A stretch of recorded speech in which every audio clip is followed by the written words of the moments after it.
getting to the point, but taking the scenic route to get there. This is the Bottom Line Podcast from 100.7 The Score. I'm Mike Hebert, owner of Cantex Roofing and Construction. Every day is game day, and we'll get it right when it comes to your roofing, construction, windows, and mirrors. Call Cantex Roofing and Construction today. Together, we are one serving you. Happy Tuesday, everyone. It's the Bottom Line on 100.7 The Score and the 100.7 The Score mobile app. Chois Woodman, Matt Estenson here in the First United Bank studio. I'll keep your comments coming in on the Yates Flooring Center chat line.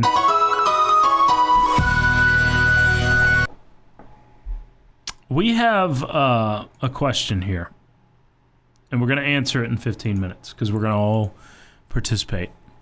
So it says, where will Tech be ranked in tonight's college football playoff poll? We're going to each put down our predictive 12 rankings here for 15 minutes from now. Okay? We're not going to go 1 through 25. But the 12 teams that would technically be in, I want to see what people have, where people have the Red Raiders. Right now, I want to talk a little hoopage. It's a real word. Texas Tech opens the season against Lindenwood. Nothing exciting about Lindenwood, but a lot exciting about the Red Raiders. This is a team that's getting a lot of attention nationally for a true Final Four national title contender. And that's not crazy because they're number 10 in the country. I mean, you're only a few spots off of being in that from a ranking standpoint. But I've seen a lot of these pundits across the country picking Texas Tech for their Final Four, and a few even picking Tech for a national championship. How confident are you in this basketball team for next year? This was an elite, or for this year. So Elite 8 team last year. Mm-hmm. You think they match that? It's so hard to do. It's so hard to, I mean, haven't even seen a jump ball yet. No, we have not seen anything with this team except I think for you're close. I mean, a couple of players. I think you're either there or I think at worst you're a Sweet 16 team. You know what I'm saying? I don't think you can. You can go to the top, but I think at worst you're a Sweet 16 team. I think that's where my expectations are heading into the season. Like I don't think it's ever fair to say, okay, expect you to be a Final Four team. Expect this. I think expecting you to be a second weekend team is where I sit going into the season. Okay. And then I'll adjust them off of what we actually see on the court, not just projections and, this recruit was really good or this transfer is really good, because I think you have loaded up the roster. I'm not sure that your roster's not better than it was last year. I'm not sure of that.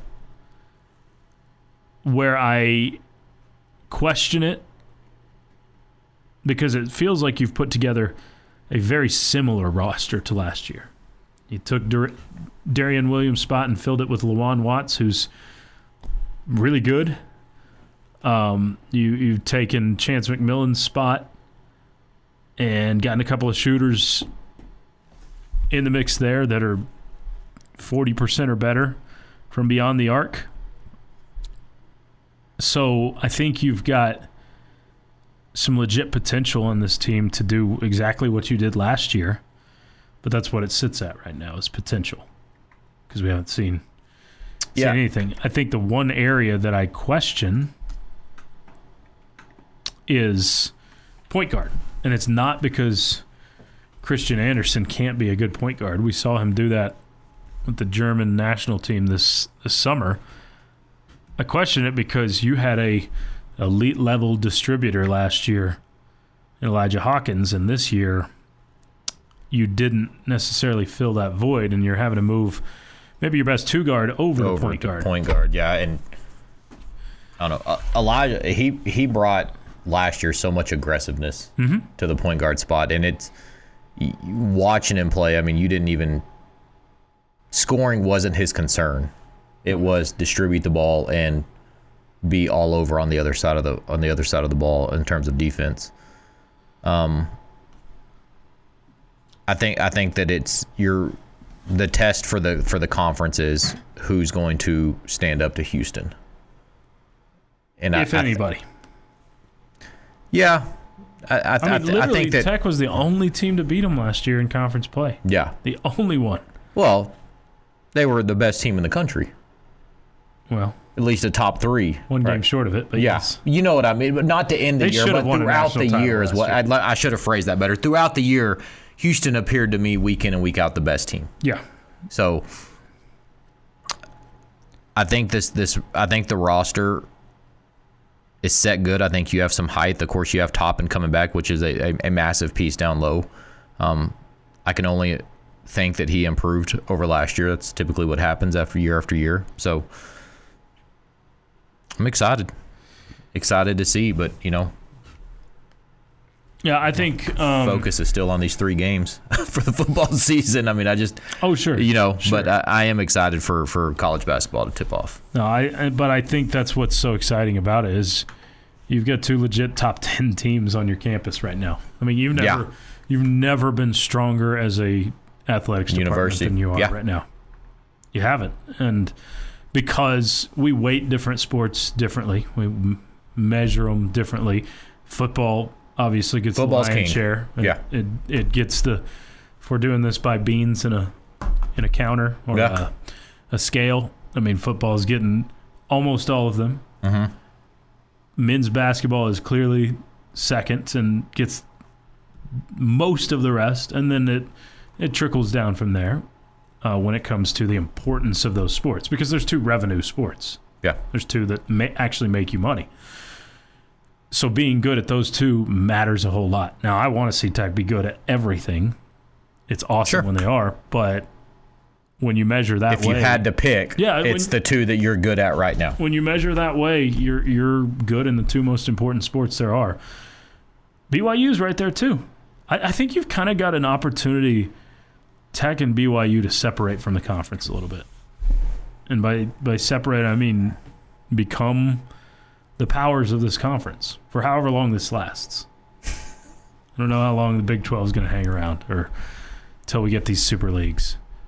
But these are 2 of the ones that are obviously the most invested. These are 2 of the programs that have brand power to them, bigger followings.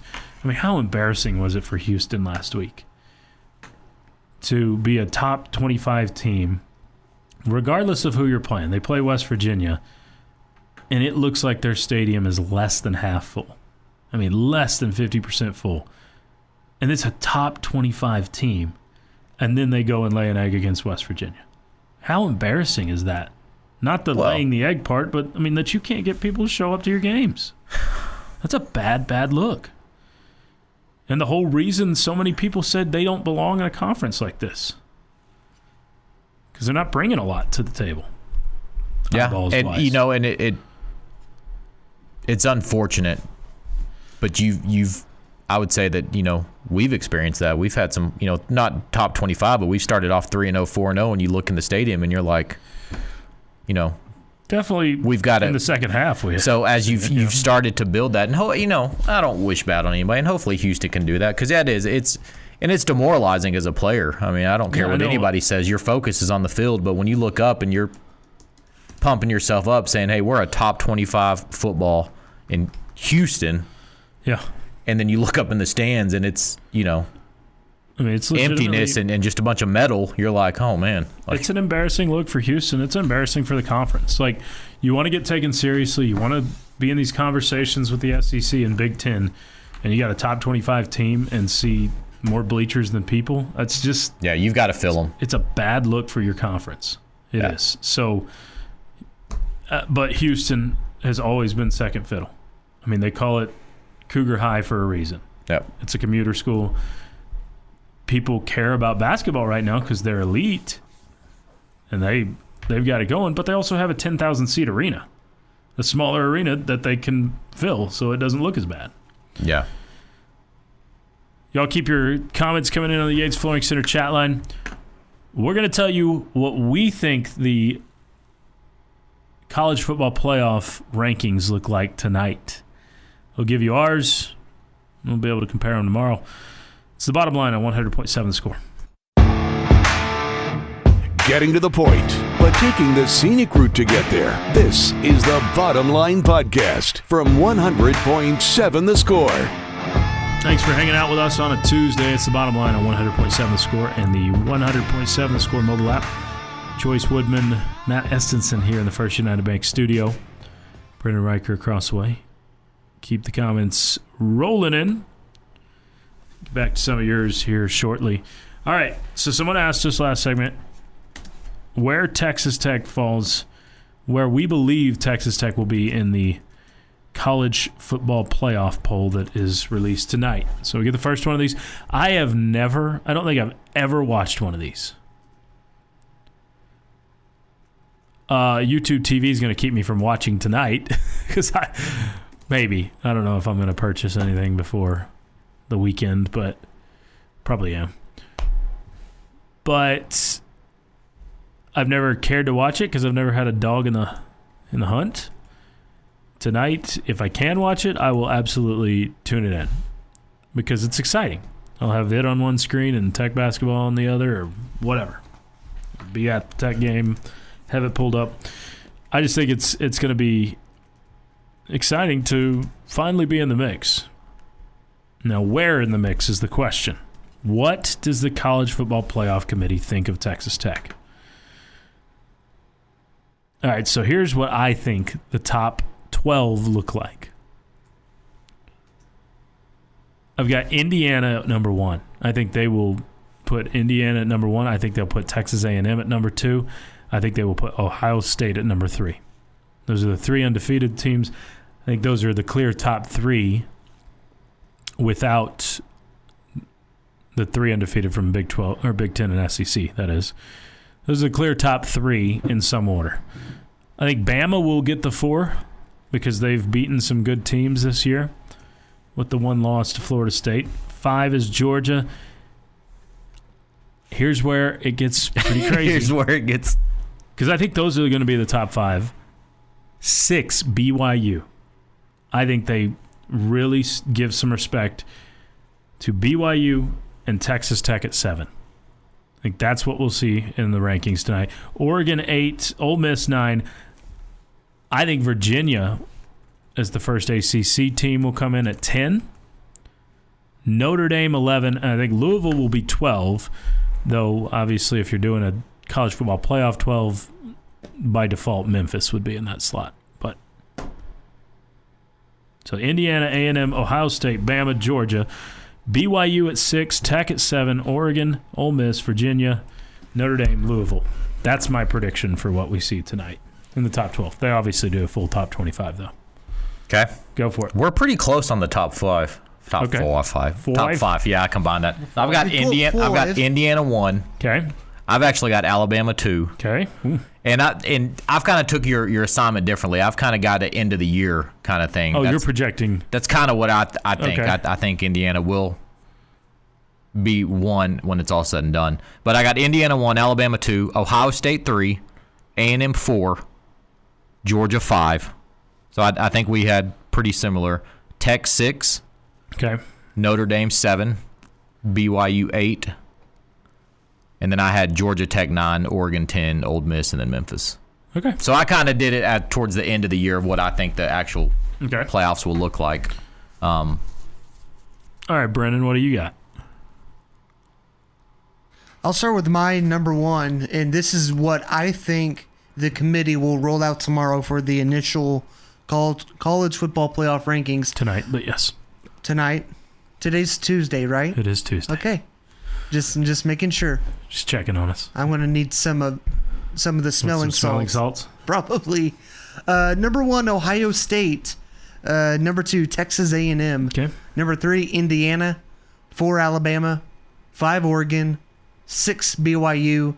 7, Georgia. 8, Texas Tech. 9, Ole Miss. 10, Notre Dame. 11, Virginia. 12, if we're going with our group of 5 auto bid, Memphis. If we're going straight rankings, Georgia Tech. Okay. Yeah. Yours felt pretty spot on, I'll be honest, for what tonight's going to look like, I bet. Like I said, I kind of took mine as the end of the year, what it would look like to me. I think if Ohio State is ahead of Indiana, it just feeds more into the narrative of brands. I think there's nothing on Ohio State's resume that's better than Indiana's at this point. I don't think Oregon should be as high as they are. On his, yeah, I had Oregon at 8. I think he had them at 5. Well, I'm just talking even in general as it stands. I don't think Oregon has proven anything besides just being the name Oregon. Well, they've got a good record, but it's not. Yeah, you haven't played some. You haven't teams. played. Sure. Yeah, for me, I look at this as I look at the brands for it because I think that the playoff part of my picks were okay. Ohio State has more ranked wins than some of these teams, or I mean, really, they have 2 now. They played a Texas team when Texas was way overhyped at the number 1 spot in the country, and that was at the very beginning of the year. A&M, they have 2 ranked wins on the season, both against SEC teams. Indiana, they have the 1 against Oregon. Right. I'm going to be honest. It's also a road win too. All these Big Ten teams in the top portion of the rankings, they've played soft competition. I mean, they played maybe 1 to 2 good teams out of 7 or 8 games. All right, we'll keep this conversation going, but we have a Kaylee's Dailies for today.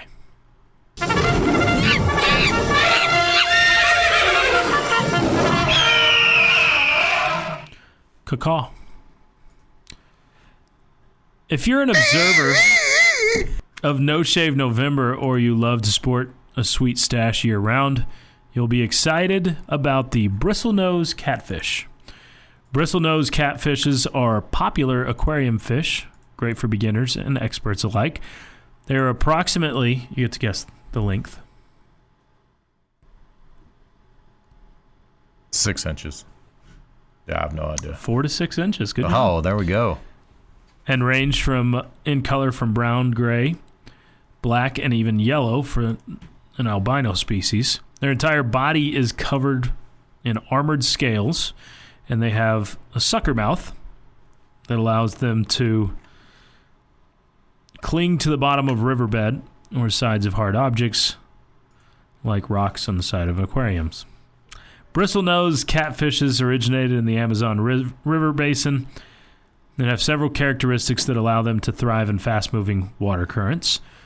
Their most prominent characteristic is present in males who have dozens of bristle projections along their face and nose resembling a mustache or a beard.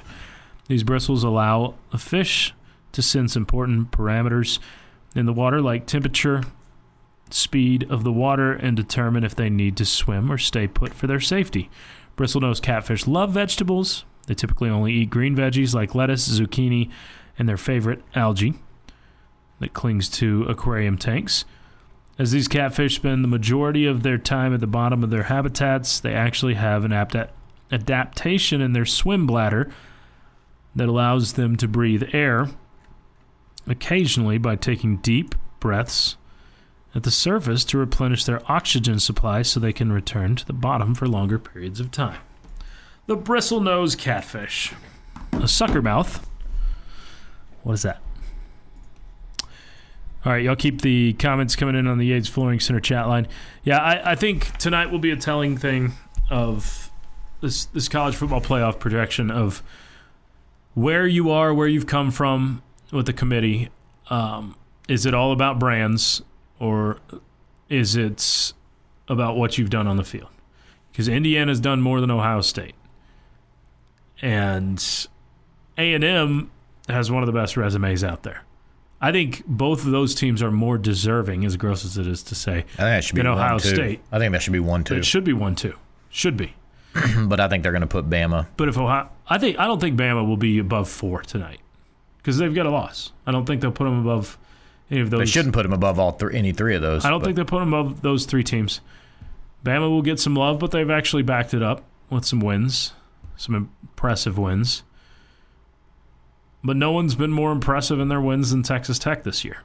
So that's why I think because they use metrics a lot more than they used to, I think you will get respect. I would be shocked if you see the Red Raiders below 8. above, I guess what's the wording on that? Worse than 8. There we go. I think you will be somewhere in the 6 to 8 range tonight when the... Oh, 6 is too high. I didn't say 6, 7. Matt, have a good rest of your day, man. Okay. Bottom line continues next on 100.7 The Score. Bringing you the truth, or something like the truth. This is the Bottom Line Podcast from 100.7 The Score. Alongside Jamie Lent, I'm Chois Woodman, Brandon Ryder,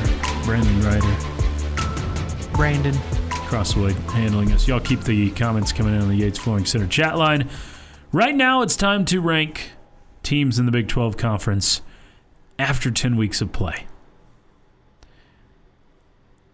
I found this a lot more fun to do at the top of the list than the bottom. But we've got all 16 here like we have all year. Jamie, would you like to kick us off? I would love to. Okay. Number 16, Oklahoma State. Number 15, Colorado. All right. I feel like there should be a big separation between them and the rest of the group here. I would have put West Virginia clearly in that spot before this past weekend. Yeah. Yeah, but Yeah. I think I agree with you right now. Yep. Yeah. I have UCF at 14 and West Virginia at 13. Those Okay. are your final two opponents, by the way, in case you were wondering. Woo! Number 12. And here I just get into this category of just who cares. 12 Arizona, 11 Kansas, 10 Kansas State, 9 Baylor, 8 Iowa State. Okay? I think there should be another line right here. I guess I'm putting TCU inside the top 8. I don't know where they go. 7. I like frogs. Okay, that's good to know, Choice. I didn't say that. 7 TCU, 6 Arizona State, 5 Houston, 4 Cincinnati, 3 Utah, 2 Texas Tech, 1 BYU. Okay. We have similar lists, not the same. All 16 teams the same? We do have the 16, The same 16? the same 16 teams. Okay, so very That's accurate. similar. Yeah. Yeah. OSU 16, Colorado 15, UCF 14, West Virginia 13. Simpatico there. Oui. I've got Kansas at 12. Arizona's 11 to me. Baylor 10. You can shuffle any of those teams around and I wouldn't care. K-State's number 9 to me. I'm not knocking them too much, and they've still been playing better as of late. Iowa State is 8, though I don't even feel that good about putting them there. I sure don't. TCU's 7, Houston 6. They take a big lump this week. Number 5, Arizona State. Number 4, Cincinnati. 3 is Utah, 2 is Texas Tech, and 1 is Brigham Young. For this week. Expect that to change next week. Brennan? I really didn't know what to do with this week's power rankings. I'm going to be very honest. I think it's a top 3 and then the rest of them. It's looking more like... Who'd you have at your third spot? Cincy? Utah. Utah, okay. I think it's a top 4. Okay. So who are you not including in those top 3? I'll start with my Okay, go ahead. 16 and then I'll Okay. work my way up. Okay. 16 Oklahoma State, 15 Colorado, 14 UCF, 13 West Virginia, 12 Baylor, 11 Kansas, 10 Kansas State, 9 Houston, 8 Iowa State, 7 Arizona, Wow. Okay. 6 Arizona State, 5 TCU. Whew. I know. 4 Cincinnati, 3 Utah, 2 BYU, Okay. 1 Texas Tech. So you think it's a 3-dog race? So you're here. out on Cincinnati. I'm out on Cincinnati after they lost to Utah. Because Cincinnati still hosts BYU, I have them in that mix. I'm with you. They've still got a shot. I still think they're a good team. I think it's hard to win at Utah, which shows how impressive our performance there was, Absolutely. especially when you did much of it with a backup quarterback. Yep. I agree. So Cincinnati, I mean, technically, mathematically, you have 7 teams alive. If you want to get into the math of it. 7 teams could still fight for a conference title. Because I'm just counting 2 lost teams. And that's TCU, Houston, Arizona State, Cincy, Utah, Texas Tech, and BYU.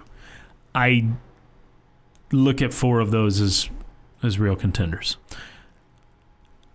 I think 3 have separated as the clear best teams in the league. That's the 2 Utah schools and Texas Tech. But after, is it next week that they go to Cincinnati? Or BYU? I think so. I think it's back-to-back weeks. Man, that's a tough stretch, but also tough at K-State and then home against BYU is no cakewalk. No, they have TCU at home in between. Which is no gimme either. I don't know what to make of the Horned Frogs. I don't either. I have no clue. I think on their best day, they can compete with anyone in the conference. But on their worst days, they look like they're not a top 8 team in the Big 12. Yeah. They're very, very, very inconsistent. Who is TCU's signature win so far this year? That's a great question, Jamie. I mean, what? And I may be just forgetting them, but what win do they have that's impressive? SMU? Yeah. I guess. Okay. Yeah, that's fair. That's a good one.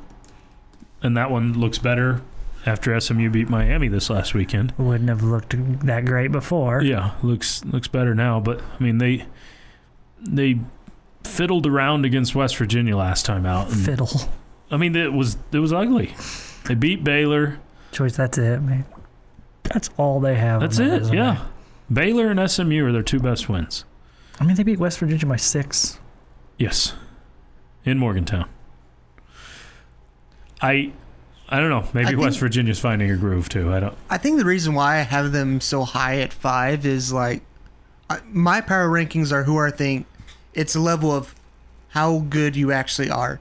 Arizona State right now without Leavitt and on days that they don't have Tyson, I don't think they're that good. Arizona, they started hot and they're kind of fumbling recently. Iowa State, I think they're too banged up right now, and they just have yet to catch a groove after they also had a good start to this season. So I think for me right now, TCU is slowly climbing, but I just don't think right now outside. I guess I can throw in Cincinnati there, but outside your top 3 or 4, it's really a crapshoot. It's kind of we're kind of losing that parity that we've talked about. I think Cincinnati is the most intriguing team in the group that is still in contention here, and that they have. You probably could throw BYU in the mix too, and what I mean by that is, I mean they're gonna play BYU, right? And they're gonna play at TCU, which I think are both losable games, but both winnable games.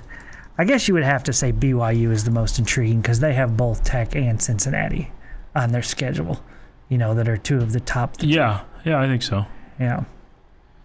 But I don't know. It's just, it would be fun to have a little chaos down the stretch as long as the Red Raiders aren't involved in it. Right? Fair enough. I just think that would be fun. Just the entertainment factor of it. But yeah. Yep. I think it's I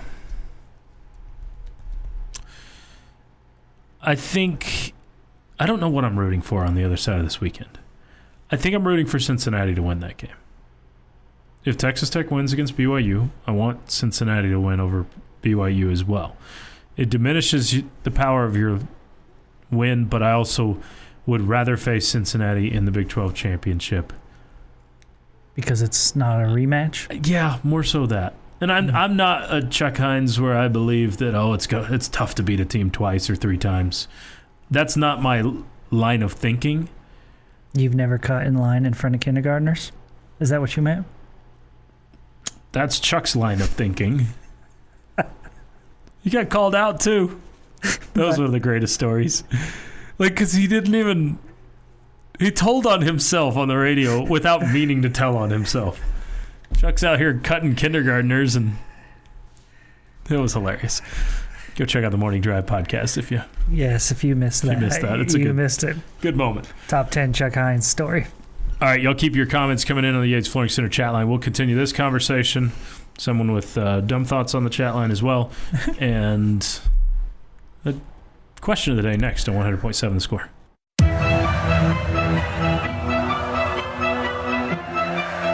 Bringing you the truth, or something like the truth. This is the Bottom Line Podcast from 100.7 The Score. Thrilled to be part of your Tuesday afternoon. This is the Bottom Line on 100.7 The Score and the 100.7 The Score mobile app. Powered by Happy State Bank. Alongside Jamie Lent. I'm Chois Woodman. Brendan Riker across the way. We do have some breaking news before our question of the day. The Dallas Cowboys have traded for defensive tackle Quinnen Williams from the Jets. He's a stud. But they give up the 2026 second-round pick, 2027 first-round pick, and defensive tackle Maisie Smith in the process. Wow. For a season that you're 3-5-1 right now. Jerry thinks you are a defensive tackle away from going to win it all, apparently. That's a lot. It seems like it, right? Maybe a first and a second? A first and a second. The bigger trade was Sauce Gardner going earlier today for 2 first-round picks. So the Jets are having a fire sale. But, man, as a Cowboys fan, I'm just like, throw your hands up. Jerry, he forgot to take his meds today. And every day for the last 20 years. Let's get to a question of the day. Time now for Jamie's question of the day on 100.7 The Score. Brought to you by someone not named Jamie and presented by Connecticut of West Texas. Life's hard, your water shouldn't be. Jamie. Yes, Choice. Our fine listening audience. I'm going to be pretty broad with this question. Texas Tech basketball opens the season tonight. What are you anticipating the most when the Red Raiders take the court for the first time this season? What are you most, you could say, excited to see, anxious to see, whatever that is? What are you anticipating the most?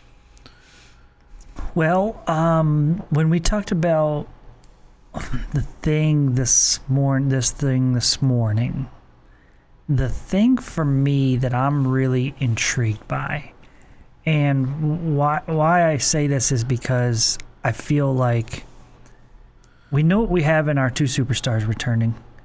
I think we know that you have another superstar in Lawan Watts coming. Lawan Watts, I'm sorry. Yes. Lawan Watts coming, okay? I am really interested in Mr. Bamboye and what he's going to do for your offense. We heard he was a little bit more offensive than what we had in the post last year. Yeah. And the big comma.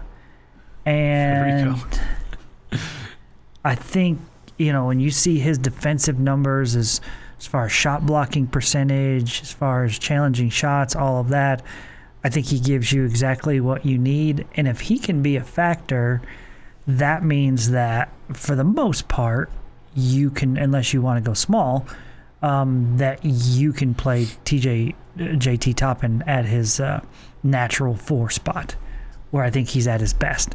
And so I think Bamboye is a guy that I'm really interested to see what he's going to bring to the table. Okay. I like it. I'm anxious to see, one, how you flow offensively tonight, and then I'm also interested to see how big you are inside on defense. I think that'll be something I want to watch tonight, see how much physical you can play inside on defense and how you can bully people on the inside. And then I want to see... Wait, are we talking basketball or football? Just kidding. Go on. And then I also want to see how your offense flows without some key pieces from last year, like a Chance McMillan. Yep. So that's where I'm going, what you said at the end there. I'm curious, and we don't learn this in one game, obviously, but you can kind of surely not one against Lindenwood or Lindenwood. Lindenwood. Yeah, or whoever else. Another syllable was there. Yeah. So we won't learn this, obviously, tonight alone, but you kind of get your first look at it. Are you as good of a shooting team as you were last year? I feel like that team didn't just hit a lot of shots. You hit a lot of clutch shots last year. Mm-hmm. You're not going to see clutch shots tonight. Hopefully not. Knocking on the Formica in here. Hopefully you don't need clutch shots. But I look at a season ago, you're a 38% three-point shooting team. You're 47% from the field. We're told, and the numbers back it up, that you replaced those pretty well. You replaced that shooting fairly well with Donovan Atwell, with Tyree Bryan supposed to be the one that supposedly is replacing Chance McMillan. So, and you've got some freshmen in there as well they're going to factor in. Christian Anderson is himself, so we can go one-to-one on that. He may be a better shooter than he was a season ago. But that's just more opportunities I expect from him. That's where I'm curious if you're as good of a shooting team as you were last year. And that's kind of what I'm honed in on, because there were a lot of games where you just light it up from the outside, and it was fun to watch. But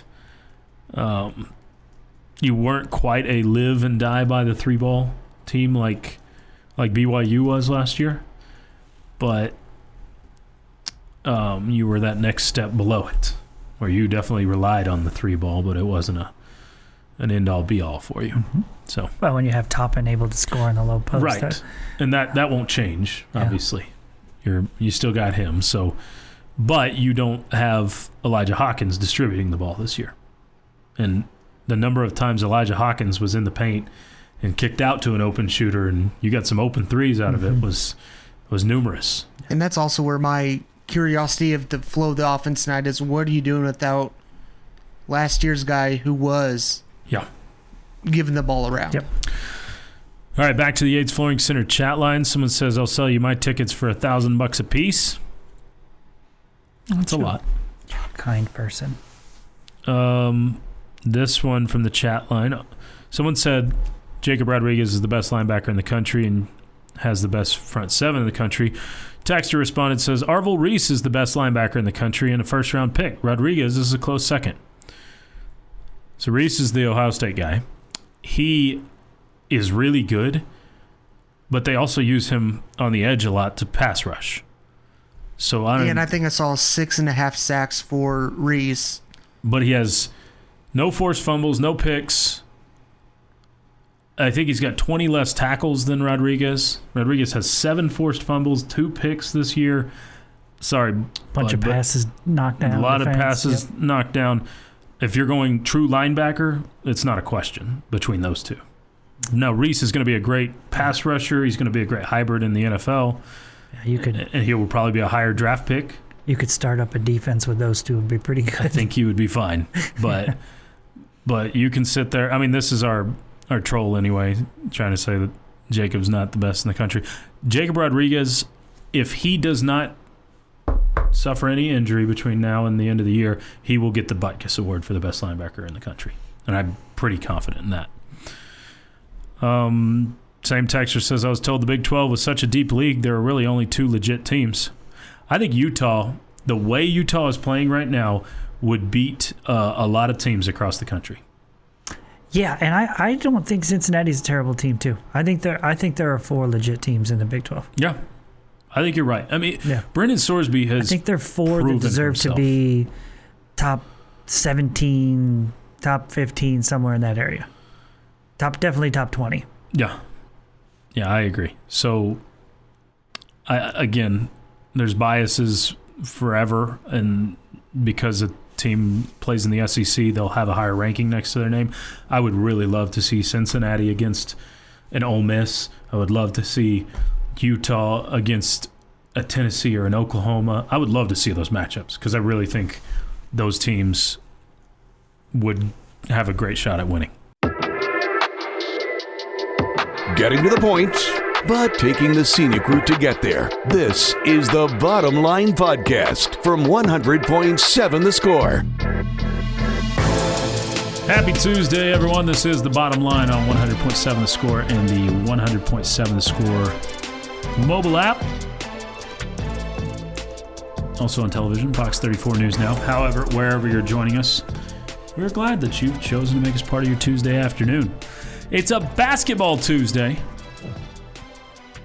Chois Woodman, Jamie Lent, Brennan Riker here in the First United Bank studio. You'll keep the comments coming in on the Yates Flooring Center chat line. We'll return to some of those here shortly. Jamie, did you know you can take the mobile app anywhere with you? Anywhere. Even listen in if you are out in Coward, South Carolina. Really, anywhere? You could take it anywhere with you. It doesn't work everywhere, but almost everywhere. What about like the deep end of the swimming pool, underwater? They make. Can you take it there? They make phone pouches that you can take it. Yeah. Okay. That sounds like the best way to listen to the morning drive. Because the morning drive's at the shallow end of the pool, or what?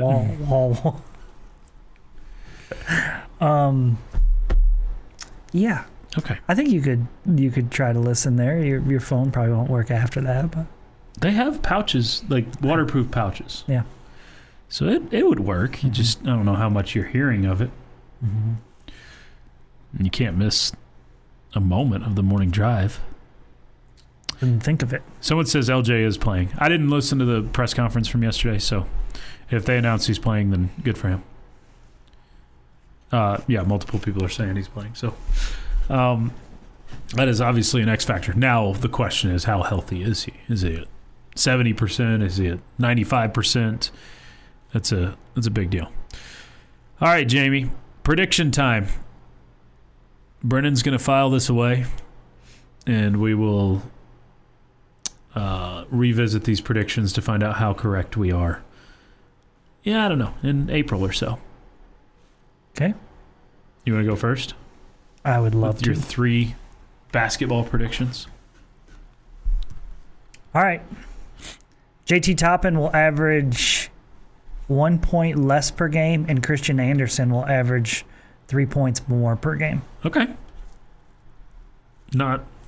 Wouldn't surprise at all. Yeah. I think you're going to see a little bit more balanced scoring. Fair enough. Number 2, 3 Big 12 teams will end the regular season in the top 10. You're starting with 3 in the top 10, so it'll be the same. Yeah. Okay. You didn't say these had to be super No, bold. these are not bold. Okay. These are just things you're trying to actually predict to get right. All right. Last year, the Big 12 champ had 1 loss. Right? Yes. This year, the Big 12 champ will have 3 losses. Okay. I like that. I would almost one up you and say 4. But I don't know. Houston's pretty stinking good, so. So are we. Oh, yeah. Yeah. All right. My first one is Texas Tech will have no more than 2 losses when they enter conference play this year. Okay. I think you've got a pretty stout schedule. Road trip to Illinois, neutral site against Duke, possible game against number 1 Purdue, Arkansas matchup. You probably played pretty well if you get to the start of Big 12 play with only 2 losses. If you only have 2, then I think it's good. Yeah. A very simple one for the second one. Texas Tech basketball will be in the Final Four for the second time in program history. Okay. And thirdly, the Big 12 will get 12 teams at least into the NCAA tournament. 12 teams this year. Yikes. That's a lot. It sure is. That's kind of the boldest of the statements, I think. Brennan? My first prediction is Lawan Watts is going to win Newcomer of the Year. Okay. My second prediction is Texas Tech at 1 point during the season will climb as high as number 3 in the country. Fun. And then my third prediction is I hope it's in I hope it's in late March. Yeah. Early April. that would be an ideal time. Yeah. My third prediction is the Big 12 will have 6 teams that will be given a 5 seed or higher Okay. in the NCAA tournament. I believe that will be true. Yeah. Okay. So I think you did that last year. I think it'll be a I similar think you one. had, I want to say, 5 in the top 6. 5 top 6 seeds. Or 5 teams that were a 6 seed or higher. Okay. I'll take your word for it. So you had, I take his word for it, but I'm still looking it up. Iowa State was a 3 seed. Tech was a 3 seed. Houston was a 1 seed. Houston was a 1 seed. That's easy. Yep. BYU was a 6, so that doesn't count. Arizona was a 4. It's 5. So 5 that were a 6 or better. That's it. Yep. Kansas was a 7. Jayhawks. They lost to Arkansas. I think this team is going to be super exciting to watch, but I think a lot of it hinges on who Brennan talked about, Lawan Watts. I think you have 2 absolute studs returning, and most in the country back that up. I think JT Toppin is your first time you've ever had a preseason All-American on your team, so pretty good there. But Lawan Watts, I think, has to live up to the hype that's been put on his name if Texas Tech's going to go to the heights that you're hoping for this season. That is not my tell me I'm wrong statement, but you can if you want. I think you're right. Yeah, I just think that Darian Williams, like him or don't, was a key piece for you last year. And Lawan Watts has to fill that role. Has to.